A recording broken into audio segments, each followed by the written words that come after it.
G'day guys, I'm Ragnar. Today we're going to go over the Scout helicopter in Battlefield 4. So I'm going to show you a few different perk setups and test them on the test range just to demonstrate the differences, and then we're going to go into some gameplay and I'll show you how the different loadouts work then. So if you're new to Scout Heli, you'll start off with the miniguns, and it's also the easiest helicopter to fly out of the three helicopters, just because it's the most agile, so it's a great one to learn how to fly in. So you'll have the miniguns and the heat seekers and the IR flares, and you'll also have the stabilizer. So the stabilizer is really good. When you get hit by something, it'll allow you to have more control over the heli, but eventually you'll want belt feeder with the miniguns. Now let's go in and we'll just show you exactly what I mean here. So with the miniguns, it's unlimited ammo, so this is what most people would use, even when you've got everything unlocked in the chopper, just because it's great at taking out infantry. So as you can see, the training dummies here, you can just simply take them out with ease like that.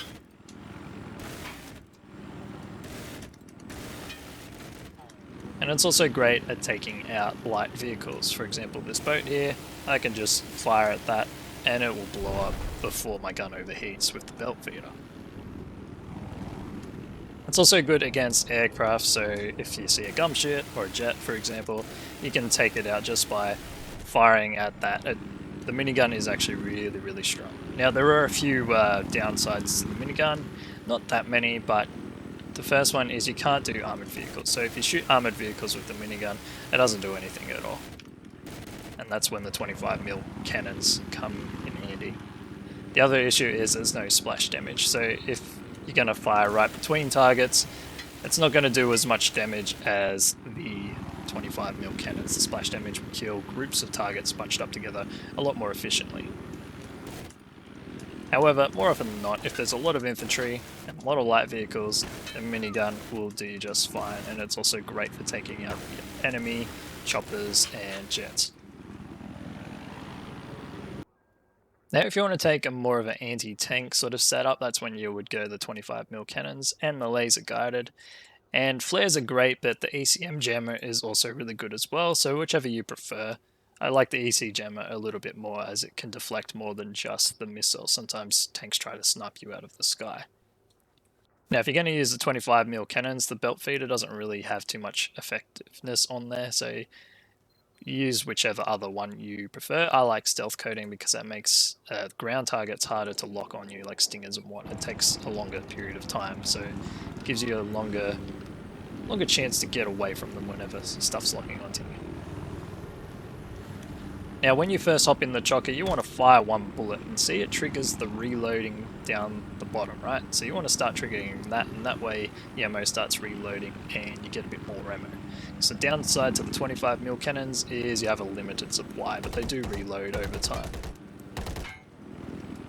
Now, as it's splash damage, you can simply just fire at the ground near the targets and it will do an equal amount of damage to them. These training dummies don't represent the flash damage so well, but when enemies are grouped up, reviving each other, dropping ammo, the splash damage will get you a lot of kills. But normally if you're just going through infantry, even light armoured vehicles, you're better off just getting the cannons, just because you kill them so much faster and you don't have to worry about reload times and whatnot. So the only time I would actually use the cannons is if you're going for an anti-tank approach. So with the anti-tank, usually you'll have laser guided, and you've got to stay locked onto the target for the missile to hit it. There's a little bit of a reload time, and then you've got to make sure you try and time it with the EMC jammer. And then while it's reloading, you can switch to your cannons and fire more damage to the vehicle. But as you can see, the laser guided has quite a reload time, so just keep firing as much as you can, and the vehicle will eventually be destroyed. But this works best is when the enemy vehicle is in a battle with one of your teammates' vehicles, and you just come up behind, fire a missile, and finish it off.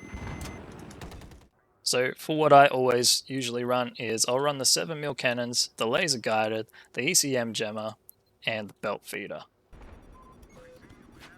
Alright, so with the 7mm cannons, you can just easily pick them off, just like this. And I find it easier to use than the splash damage, to be honest.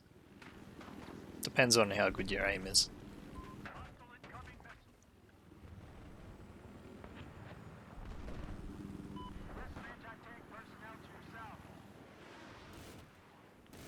Now always scan and spot, press the Q key, and then you'll be able to find easy kills in infantry. Sometimes it's easier just to go for the moving target that can move at a similar speed to you, just like a motorbike. And don't be afraid to take down light vehicles. The cannons do such a great job at that. And the closer you are to the target, the more damage your cannons will do as well. But you can still pick them off from quite a range if you're good with your aim. And try not to shoot them until your crosshair is sort of right on them, and that they've got minimal time to retaliate and run away and hide.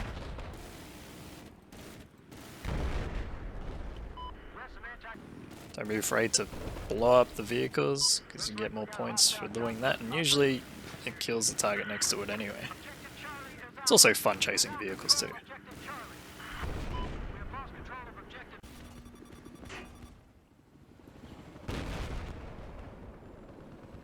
Now always fly around, try not to fly too still, otherwise you can easily get RPG'd out of the sky or tanked. So you just move in like left and right, sort of somewhat unpredictable movements. However, every now and then you will get towed if it's a skilled player and an APC or whatnot. And you just slowly get used to the movement of the chopper. Try not to overcommit like I'm doing here, where you know, you're practically crashing. That time I caught the objective, so it wasn't too bad, but it was a bit risky. Now, with the 7mm cannons, you can easily take down aircraft, like the attack heli for example, and it just shreds it. Like, there's literally nothing the attack heli can do to get away from you. It's so good. You can just go through and finish off any infantry around that bail out of the vehicle that are on the roof.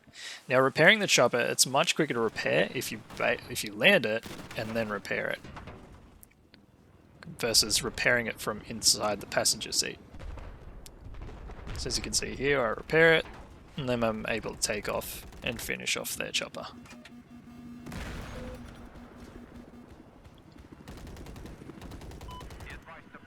Sometimes it's better to wait for them to land before shooting at them if you're using the 25mm cannons like I am here, simply because the splash damage won't be as effective if they're mid-air. And here I land, repair the chopper, and it repairs so fast, it's so good. And you can take off and get back to your kill streak.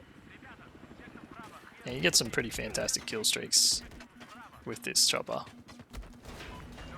Now there I ran out of ammo, so I just decided to land on him, but he shot me out of the chopper as well. So there is a bit of risk to overcommitting to kills, so just be aware of that. Now as a scout heli, you scan the rooftops. There's usually always people on the roof, especially around a flag. And sometimes you'll find spawners and whatnot you can also destroy, so you help your team out greatly if you can get rid of those.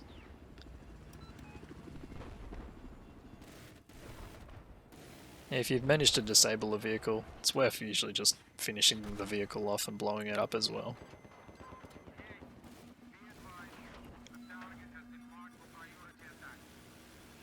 Now if you're using the mini cannons, always prioritize the aircraft. You can take it out better than most people in the game, except for an AA maybe. But also keep an eye on yourself from the AA. Don't be afraid to try and land and hide behind buildings, and that way you're less likely to get hit by something.